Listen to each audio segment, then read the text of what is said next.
ये amendment bill का नाम हमने उम्मीद रखा है। 75 साल मिले ना ऑपोजिशन को, आप क्या कर सकते थे वक्त का आपने करके दिखाया। आपने लूटा है वक्त को, लूट का अड्डा बनाया है आपने वक्त। ये विरोध करने वाले लोग ये मुसलमान भी नहीं है, ये पॉलिटिकल मुसलमान है। जमीयतुल उलमा हिंद हो चाहे वो मुस्लिम पर्सनल लॉ बोर्ड हो, ये पीछे से बैकडोर से राज्यसभा जाना चाहते हैं। मुसलमानों के पास है क्या जो उससे छिन जाएगा? ये तो अमीरों के पास है, चंद अमीरों के पास। अब उनसे छिनने वाला है तो पेट में दर्द हो रहा है। मुसलमानों को मोदी जी से उम्मीद है और इसलिए ये अमेंडमेंट बिल का नाम हमने उम्मीद रखा है। और उम्मीद की किरण जो है वो उम्मीद की किरण रिजिजू जी है।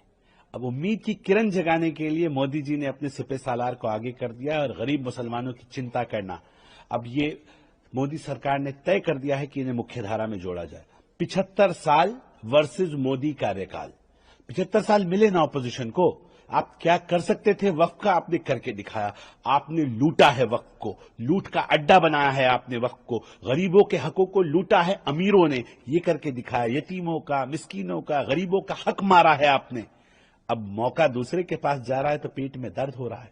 कह रहे हैं मस्जिदें छीन लेंगे, मदारिस छीन लेंगे, डरा रहे हैं मुसलमानों को। मुसलमान नहीं है जो विरोध कर रहे हैं, ये विरोध करने वाले लोग ये मुसलमान भी नहीं है, ये पॉलिटिकल मुसलमान है। ये कांग्रेसी मुसलमान हैं, ये सपाई मुसलमान हैं, ये आम आदमी पार्टी के मुसलमान हैं, ये जनता दल वाले मुसलमान हैं। ये वो मुसलमान हैं जो पॉलिटिकल मुसलमान हैं और इनके पीछे जो इनके जो एनजीओज हैं, कई सारे जो कमेटीज बैठी हैं, चाहे वो जमीयतुल उलमा हिंद हो चाहे वो मुस्लिम पर्सनल लॉ बोर्ड हो, ये पीछे से बैकडोर से राज्यसभा जाना चाहते हैं। ये उनको हमेशा सत्ता में लाने के लिए हमेशा मेहनत करते रहते हैं। लेकिन ये सारे के सारे वक्फ बेनिफिशियरी हैं, ये सब वक्फ के ऊपर बैठे हैं। इनको लगता है हमसे ना छिन जाए। गरीबों से नहीं छिना, गरीबों के पास है क्या? गरीब मुसलमानों के पास है क्या जो उससे छिन जाएगा? ये तो अमीरों के पास है, चंद अमीरों के पास। अब उनसे छिनने वाला है तो पेट में दर्द हो रहा है। चिंता मत कीजिए, पुदीना की बढ़िया वाली दवा आपके लिए तैयार करके रखी है, बहुत जल्द आपको मिलेगी। हमें पूरी उम्मीद है कि मोदी सरकार वक्फ अमेंडमेंट बिल को पास कराएगी। ये लोकसभा में भी पास होगा, राज्यसभा में भी पास होगा और फिर तय होगा तुमने 75 साल में तुष्टीकरण की राजनीति की, मुसलमानों का शोषण किया, वंचित समाज को आपने कुछ दिया नहीं। अब मोदी सरकार का वक्त आया है। अब मोदी सरकार इस अल्पसंख्यक मुस्लिम समाज के वंचित शोषित समाज को, गरीबों को, यतीमों को उनका हक देगी। तब आपको पता चलेगा कि फर्क क्या होता है। और मुझे उम्मीद है कि अब सर्व समाज के लोग भारतीय जनता पार्टी के साथ आएंगे। लोग बोलते हैं, हमारा काम बोलेगा और ये गारंटी दी है। किसकी गारंटी है?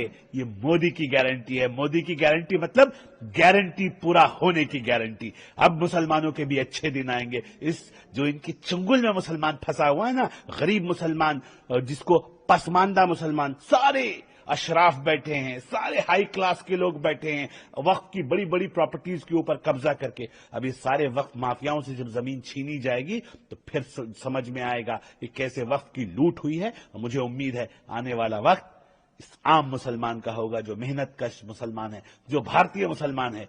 जो विरोध कर रहा है वो पॉलिटिकल मुसलमान है, जिसको लाभ मिलेगा वो गरीब मुसलमान होगा, वो भारतीय मुसलमान होगा। मुझे उम्मीद है आने वाला वक्त बहुत बेहतर होने वाला है।